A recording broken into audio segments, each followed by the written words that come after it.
Now I'm reaching out for what's in front of me, and that was good. Never heard words of mine.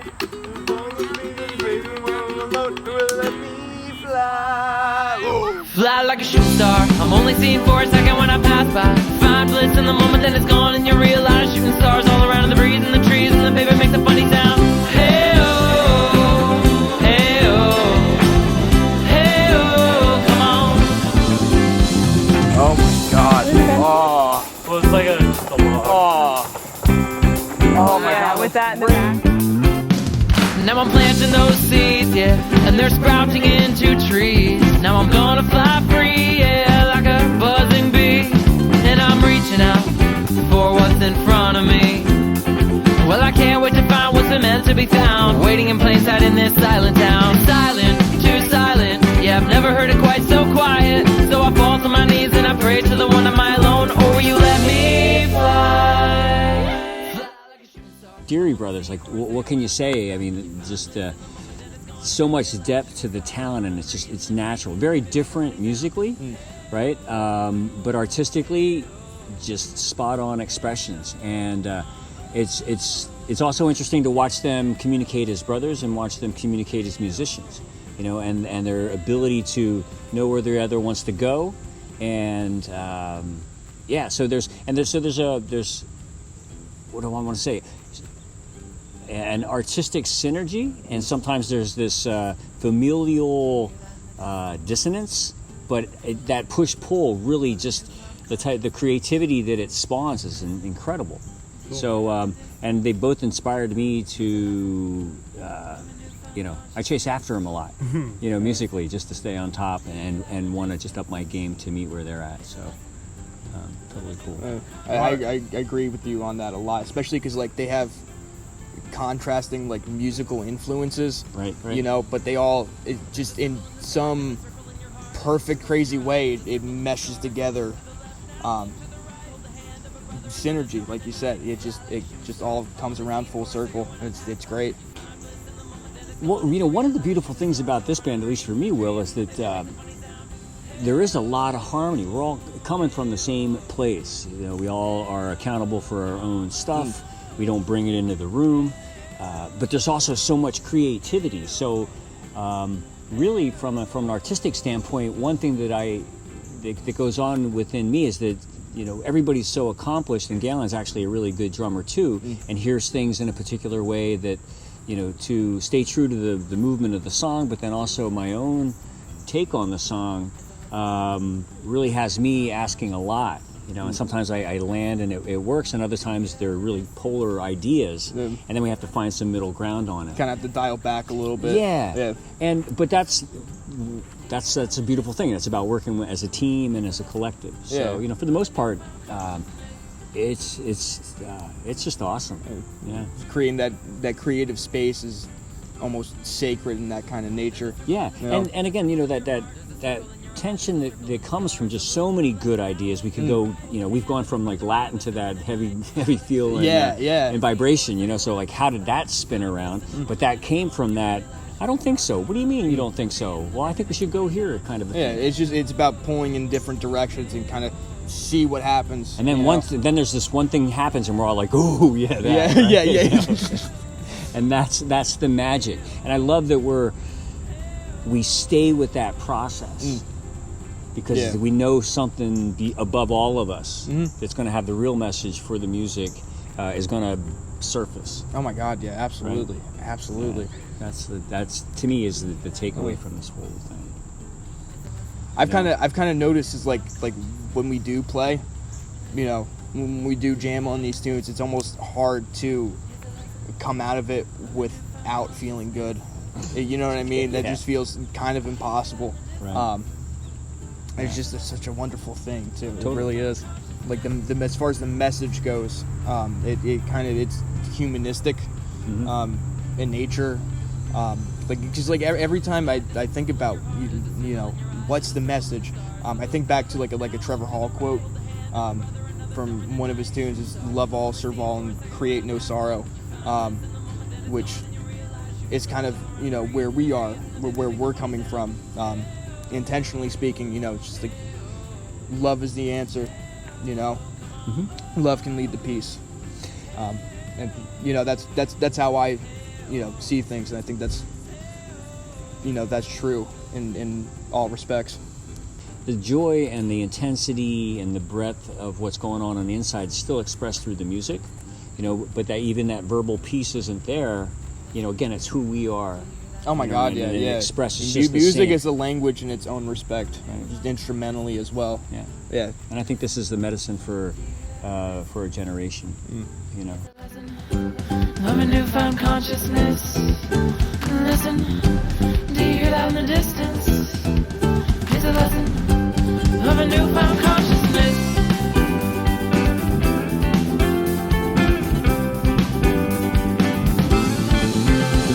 There's a circle in the sky, there's a circle in your heart, there's a circle in your eye, there's a circle in the stars. So look to the left now, look to the right. Hold the hand of a brother, another star in the night. Invite a tribe of open minds to hold each other up and sing, to remind us of the possibilities we have in community. To give is to receive a blessing in me. So I'm gonna sing to infinity. So I'm gonna sing to infinity. Yeah. I'm gonna sing to infinity. You're a star among the stars. You're a star among the stars.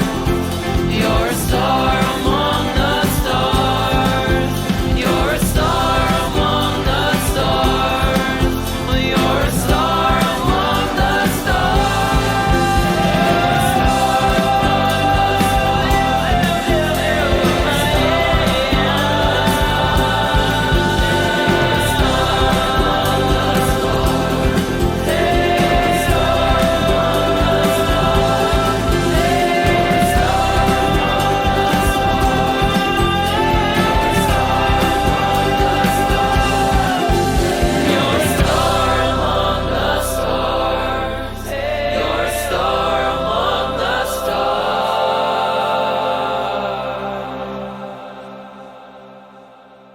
So when the day came to participate in the studio on the song, I was like, well, no, I'll just let them have their time and not like be the dad in the thing. But then I was really curious about this. I was really curious about the studio, and I was really curious about the place that they were going to make this music. And the producer, Kevin Sofera with Hybrid Studios, that I had never met, but the boys had talked so much about. So all of these things, plus it's just fun to be a part of a band and be in a studio.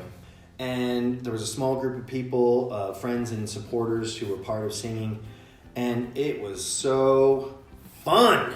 It was so fun. But in the end, it was just like clapping and singing and celebratory, and everybody was laughing and having a great time. It was just a fantastic experience. One of the things that's so great about Galen and Simon is that they are so different.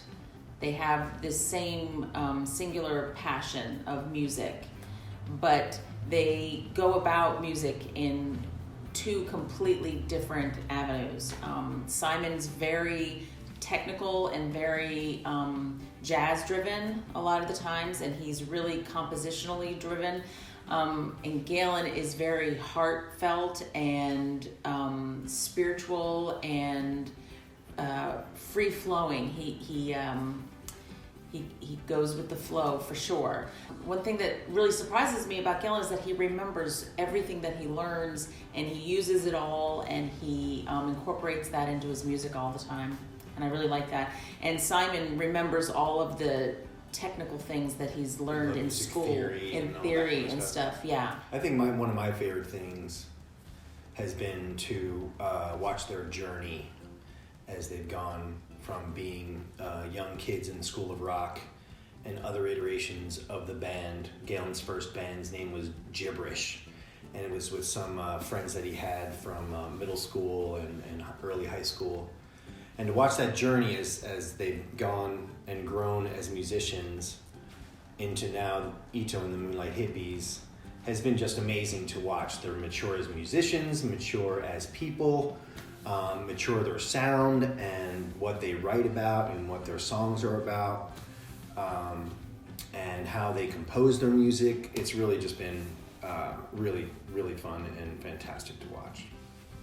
Galen, in his ability to give himself to the audience, makes it a really powerful component of the band. Obviously, he's a driving force of the band, but also that part of his nature really creates a connection with the audience. And I think in the end, the way that it works together, both personality-wise and musically-wise, it's like a yin and yang. It's like a balance where you have the lighter and the darker, or the more subdued and the more out there. The bass and the lead, like the duality really works out very well, and I think it's a really powerful combination. So he reached out to a very old family friend. I mean, Michael's known Galen and Simon since they were babies, since they were little. So he's a long-time integral member of not only the band, but as mostly as the family unit. So it was really exciting because I also know he's a very talented drummer. And then when Michael was able to fill in for those gigs, and that chemistry that started immediately being created was just really cool to see and really exciting. The music has a way, and their personalities and beliefs, and Michael's approach to life and living. He's a young spirit.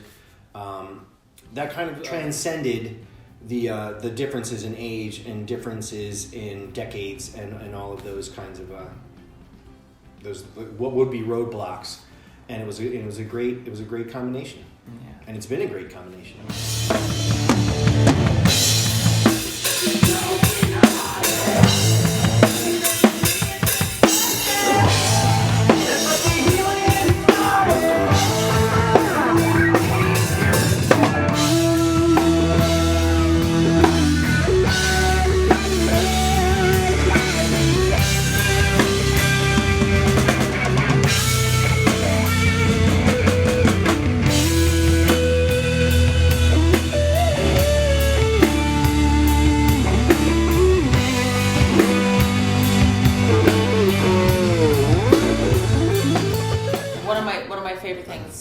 Just a little thing about Sufi Camp is, there's moments where we sing we have these dances and we sing these songs all together in a room. And the last song on the album is Galen's Zikr, and in the recording of it, it doesn't sound like anybody wanted to stop singing it. So, and I can imagine that. And that's why I listen to it every day, because I don't want to stop hearing it. And along the same lines, I love how the music in the album is like a prayer. And it's a celebration. Like I was saying before, it's a quiet thing like a prayer, like somebody can sit and enjoy it. But it's also a celebration, so it can be a big party song, and it can get a lot of people dancing and moving and happy and excited. So, and it's great to see actual prayer chanting songs being put in a sort of pop rock oriented fashion that can get to people and touch their lives.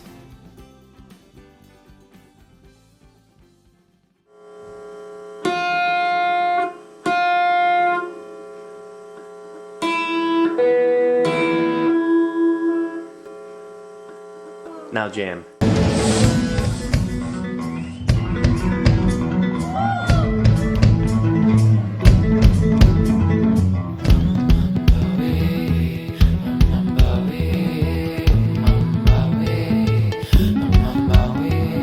Sitting at the top of the hill and I can see all across the land. Wanna live free, says Coyote, running silently, clean hand. Smoke from the shaman, I'm living through the Brahman, the universe has a plan. Practicing the tantra, the beauty is in this moment.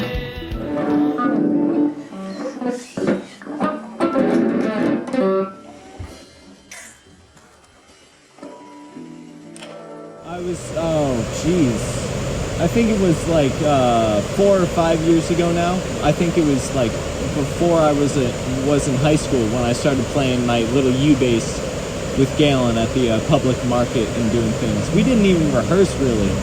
We just talked about songs, and I always forgot them when we played the gigs. Yeah.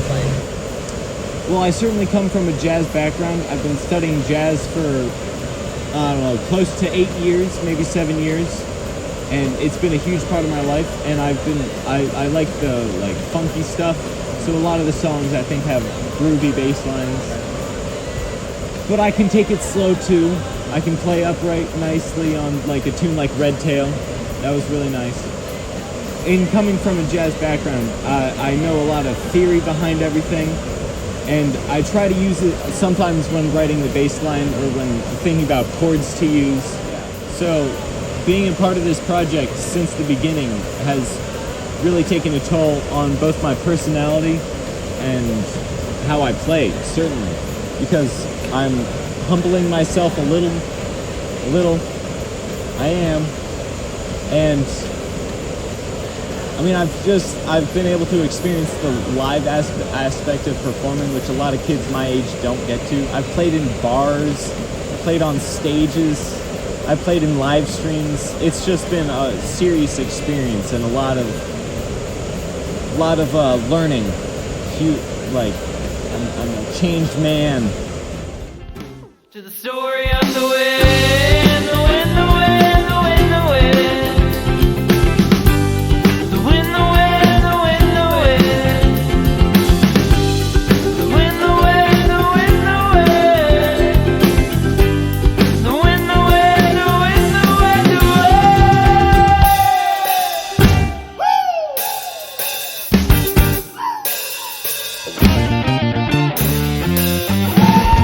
So there's a rock and roll side to it. There's obviously in the lyrics, there's like a spiritual aspect to it. And that's, I mean, pairing those two together are wonderful. And there's the funky bass line. All that mixes together. And so I think putting a label on our genre is not too possible.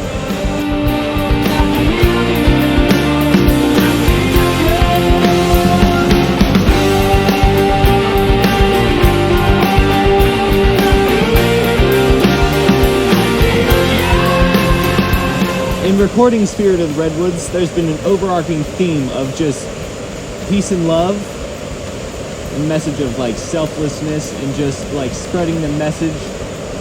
And I hope that this album hits people the way that it has all of us as a band, because it's been an incredible emotional 2.5-year journey, and I couldn't be happier with how it ended up. Consider everything you touch to be poison ivy. Yep. So don't touch anything. It's slippery over here. Shit. Michael, watch your footing. This is the worst of it, you guys.